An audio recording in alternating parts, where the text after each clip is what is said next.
Hello, magandang araw sa inyong lahat. Narito na naman tayo sa ating channel at gagawa tayo ng panibagong reaction video. At dito sa reaction video natin mga kaibigan, ang gagawa natin ng reaction video ay yung part 65 ano. At ito nga mga kaibigan, bago tayo pumunta sa ating reaction sa part 65, i-shoutout muna kay Kuya Bal Santos Matubang, Kalinga Prab, and Atedna. At sa lahat ng ating mga viewers. Kay G sabi ko lang na Ate B, Considerate, and Mamisti kayo and Sugarcane Channel. Sana po suportahan natin ang kanilang mga YouTube channel. So, dumako na tayo mga kaibigan dito sa ating pinag-uusapan ano, kasi yung part 64 mga kaibigan ay hindi umangat ano dahil pinuno tayo ng issue. Yung part 63 mga kaibigan, congratulations sa ating lahat kasi nag 1 million na. Pero itong part 64 at saka 65 mga kaibigan ay talagang napakabagal tumaas ano, at ito ay naapektuhan siguro mga kaibigan doon sa ilang issue na dumating dito sa EDC community mga kaibigan. At ako'y nalulungkot dahil napasaya tayo sa part 63 at napakinig tayo mga kaibigan.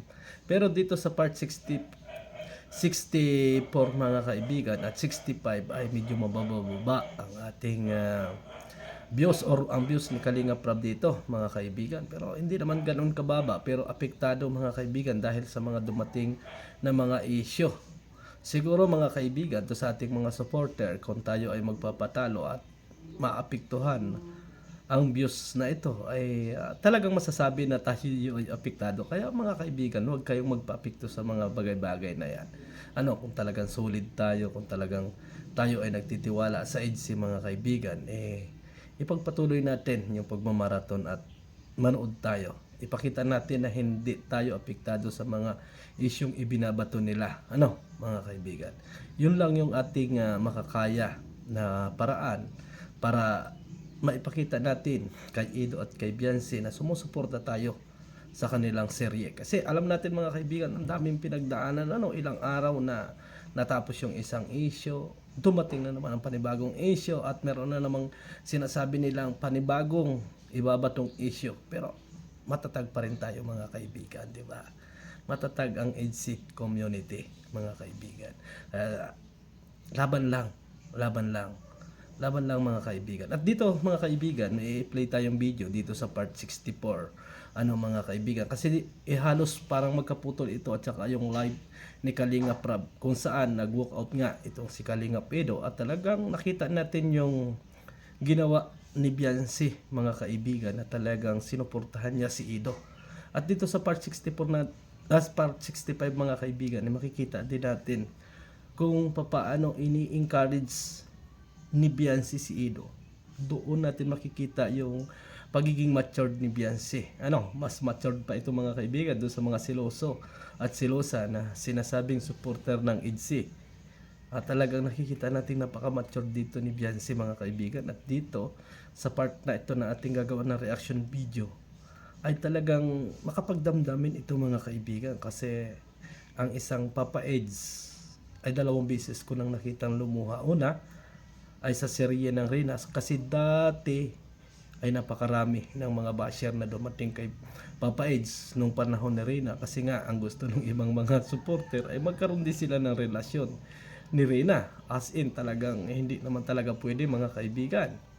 Kaya sa tapang at tapang ni Kalingap Ido ay sumaludo ako, at ito yung pangalawang pagkakataon mga kaibigan na makikita natin na emotional si Papa Eds.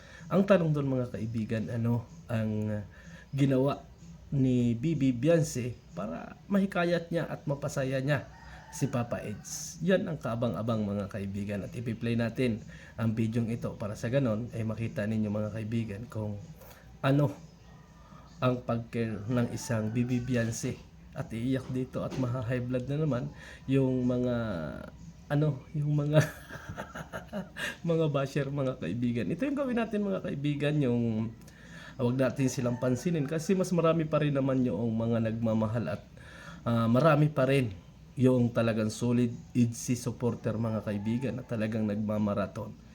Yung mga basher na yan, ilan lang yan mga kaibigan, kaya wag nating pagtuunan ng pansin yan. Pero kung sumusobra na at pumasok sa ating mga live streaming, upakan natin yan. Pero kung sa mga comment section lang, sa mga iba't ibang wag na natin palalain at wag na natin patulan, kasi alam natin na sila ay mga magpapakla at hindi sila solid supporter ng EDSA.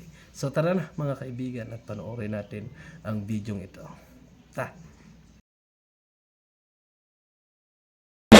Ano, yun na nga. Ano, kaya kita kinakamusta dahil dun sa nangyari kagabi. Okay lang naman ako. Wala na akong ginawang mali. Sa akin, sa akin naman, parang okay lang kung masin ako. At least, sa akin lang, wala naman akong ano eh. Hindi yun okay. Hindi yun okay. Diba nga, gano'n lang ako. Lalo na kung ano, wala ka namang ginagawang mali. Lumabas lang ako. Kasama ng kaibigan. Sensya nga na.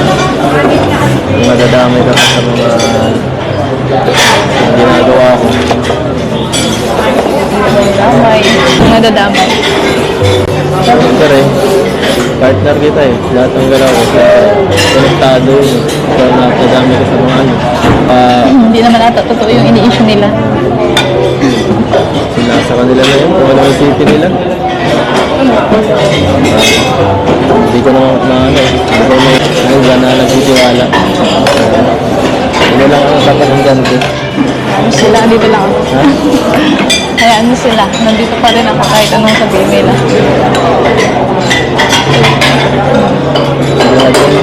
Sigurado ka. Oo. Salamat.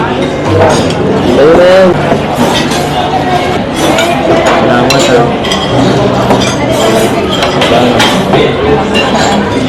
Ito lang yun, dapat lang pagkatiwalaan ka. Ano? Dapat ang pagkatiwalaan ka. Wait na tayo eh. Hindi naman kita. Hindi ko nagduda. Pero okay lang naman kung selos ka kahit siyempre. Naintindihan ka naman. Thank you.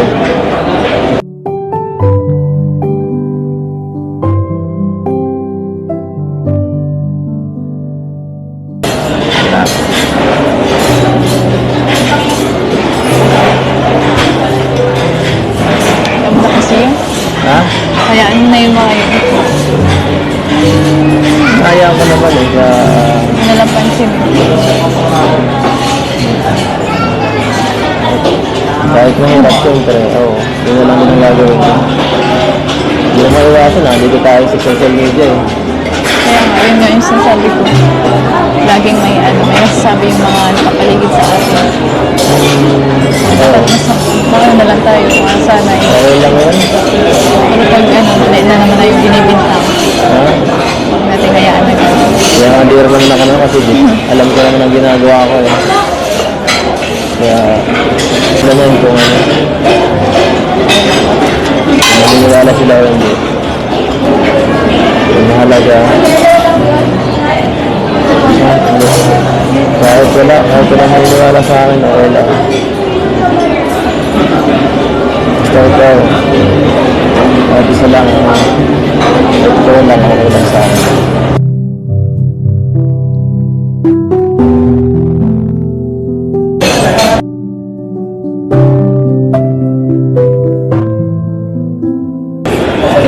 Uyak mo.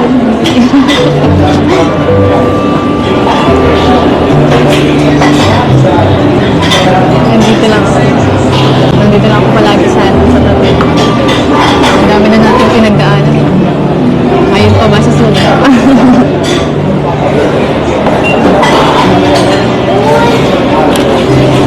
Kaibigan, sa part na yan ay umiyak si Papa Eds. Umiyak.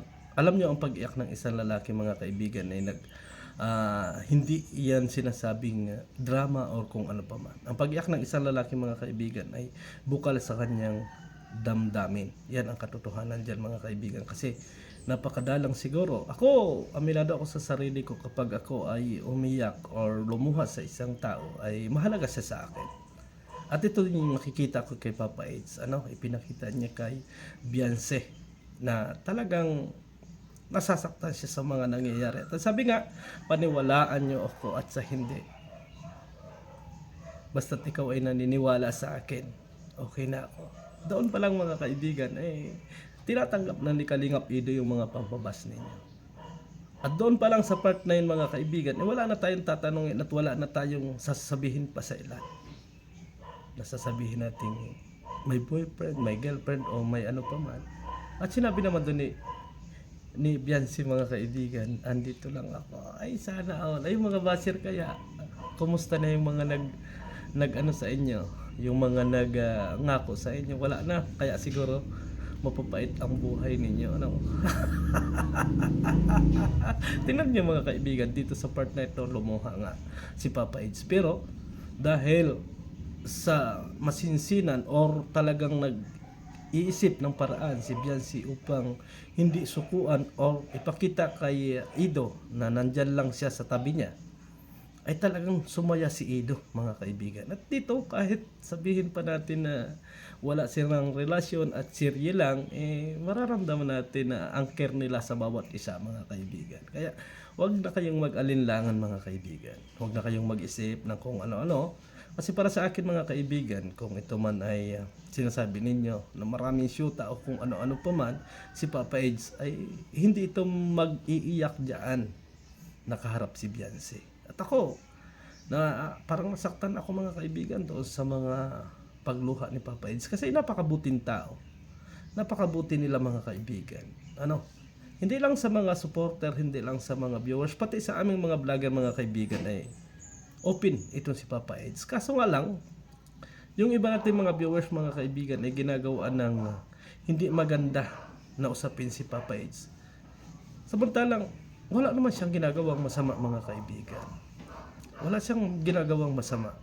Kaya nga, hinaharap natin yung mga basher mga kaibigan para malaman natin kung ano talaga yung kanilang kinagagalit. Pero sa ating mga live mga kaibigan, tinatanong natin kung ano ba talaga ang kanilang kinagagalit at may prueba ba sila. Meron ba silang mga napatunayan as in wala. Ang kagustuhan lang nila ay masira ang EDC. Kaya doon sa ating mga kaibigan, sa mga EDC supporter, pagpatuloy natin. Huwag nating hayaang bumaba ang views ng EDC mga kaibigan. Kasi dito sa EDC ay nakakakilig at nakaka-excite sa susunod na mga kabanata. Di ba? Ay kaso yung mga iba kasi nasasaktan sila kapag nakikita na masaya si Papa Eds at saka si Biancy mga kaibigan. Di ba? Malapit na ang birthday ni Papa Eds. Abangan ninyo mga kaibigan ang susunod na mga kabanata sa birthday ni Papa Eds. Kaya siguro marami ang basher, marami ang kumukontra, marami ang ay iniisip nila na magbe-birthday si Papa Eds. Pero andito tayo, andyan yung mga supporter na handa nating ipaglaban at handa nating ipagtanggol sila hanggat sila ay nandidiyan at hindi sumusuko ang bawat isa sa kanila. Andyan tayo. Aasahan ko kayong lahat mga kaibigan. Aasahan nyo din ako.